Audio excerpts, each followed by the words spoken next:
রিজিক নিয়ে টেনশন করবেন না। এখনকার যুব সমাজের সবচেয়ে বড় টেনশন রিজিক। একটা জব, একটা ভালো জব, একটা ভালো ব্যবসা, সে সিকিউরড লাইফ চাচ্ছে।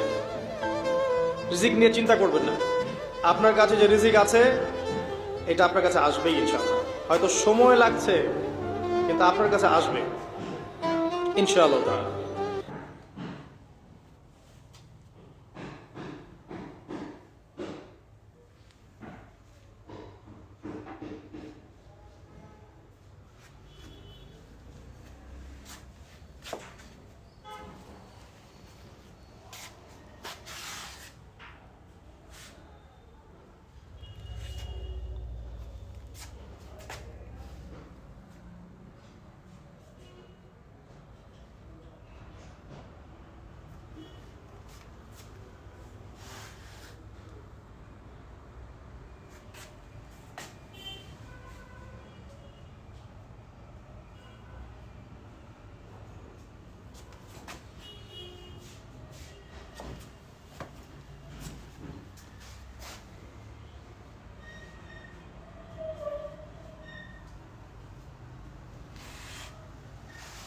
Either.